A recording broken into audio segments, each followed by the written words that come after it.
Welcome back to the Angry Man Podcast with Jason and Greg. So Jay, they had the presser earlier today. I won't call it a presser. I guess it was an open workout between David Morrell and David Benavidez. And there's some real bad blood between these two gentlemen. I did get the opportunity to talk to Benavidez Sr. At a point, and he told me that there was some genuine bad blood between those two camps. They felt that, Morrell had been talking some trash about them and them being afraid and all this other stuff. And now, they every time they see each other, it look like there's some tension, man. We saw them during their initial presser, looked like there was some tension. And then during the face-off that they did where they were promoting the fight, looked like they were doing some commercials or something like that. Again, they needed to be separated. Seemed like there was some tension. They got in the ring today. Benavidez smiling, took off his belt, and then pushed him. And then David Morrell tried to jump up and throw the belt at him. Benavidez ducked it.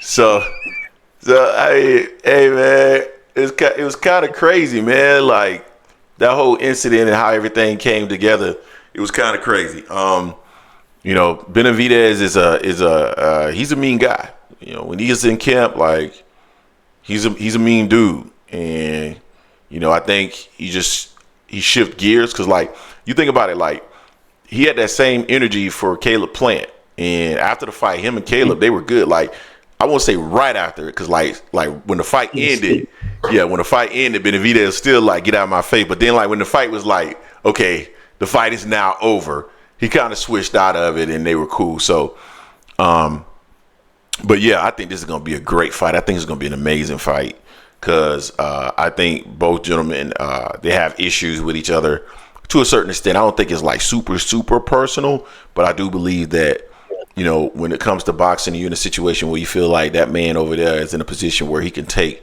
food off of your table, that can make you a little bit antsy, that can make you a little bit agitated. So I think it's going to make for a really big fight. And I just think stylistically, the way that they're going to match up, I also think that's going to create an atmosphere and a type of environment where, fight fans will be pleased with the outcome of the event. So Jay, what's your thought on that, man? I mean, David Morrell jumped up in him. I mean, he flew to throw the belt out. Right, he threw that took me out. We tried to throw that belt at him. I was like, bruh, really? You giving him the belt already, huh? You giving him the interim title belt already. But nah, it's like, yeah, they got bad blood. They've had bad blood for a long time. David said that, today's David Benavidez's birthday. So he said he didn't want to go, he didn't want to lose too much control. But he said Morrell didn't want to shake his hand. Morrell actually sent him a happy birthday earlier on something as well. So he's like, man, you're fake. He's like, I'm going to show you. I'm going to break your effing mouth. So I mean, Benavidez is intense, man. That's one thing I appreciate about him. He don't fake the funk. He out there, he's like, look, when we about to do this fight, I don't like you. Afterwards, we can be whatever, but nah, blank the F that, I'm taking you out. So I mean, that was hype. I was hyped for that. I wasn't expecting to pop off like that, but David's serious. And David Benavidez, that's what I'm talking about. I think Morrell is about that business too, but Benavidez just seemed like he's bringing something because it was crazy the way he came in there, because it's almost like when he came in after Morrell was going through his interview, it's almost like the Undertaker. He dropped the music. He started playing the Mexican music, and David Morrell's like, oh, I guess he's here now. I can hear the music playing. So it's almost like the Undertaker was coming down to the ring to do the interview for them both to come up. But yeah, I mean, I can't wait. It's definitely building great anticipation for this fight on February 1st. I think it's gonna be a good fight. David says that he's gonna break his effing jaw. Benavidez, that is, says he's gonna break Morrell's effing jaw.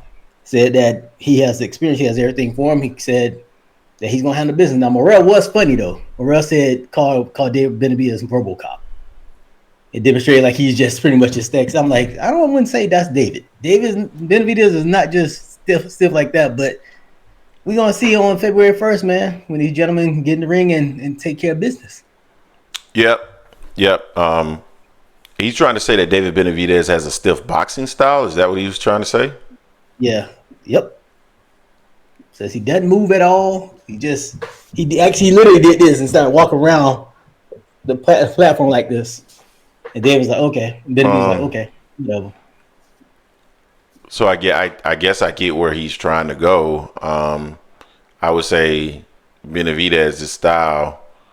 If he's saying that Benavidez isn't as fluent as some other fighters, okay. I would say that they're probably equal in that area, though. You know, in terms of I fluidity. think too. Yeah, I don't know. I don't know. It's gonna be. My thing is, you know, we'll see. You know how he deals with that style when they get in the ring, right? You can say he is what he is or whatever. Benavidez said that, you know, at the end of the day, he thinks David Morrell is a great fighter, but you know he's gonna beat him. I personally think they're both terrific fighters. Yeah. And to be honest with you, and this is why I have so much respect for David Benavidez. Benavidez doesn't have to take this fight. Like no one would say anything about Benavidez not fighting David Morrell right now, and he's choosing to take this fight. Yo, that's a big deal. So, I'm thoroughly impressed with David Benavidez. I'm thoroughly impressed with David Morrell because honestly, David Morrell doesn't have to take this fight either. Yeah, he could easily say, "Hey, what is he? 12-0, 13-0." Something like that, yeah.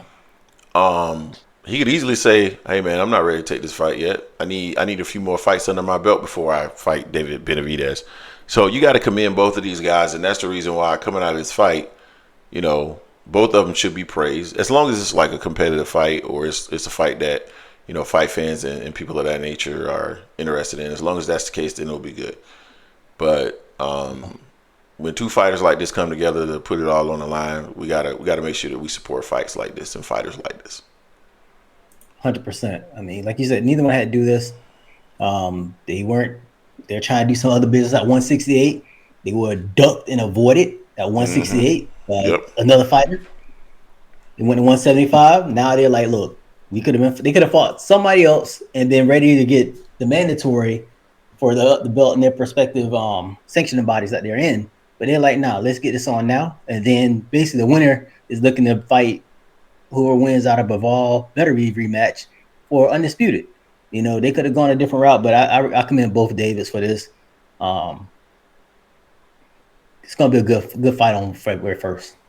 Totally agree. You guys, tell us what you think in regards to this. These gentlemen, bad blood is clear. This is a fight that's going to be a barn burner, one that I think will start 2025 off right with a lot of excitement, and I think one that everybody should tune into. So you all let us know what you think. Don't forget to hate, like, comment, and subscribe.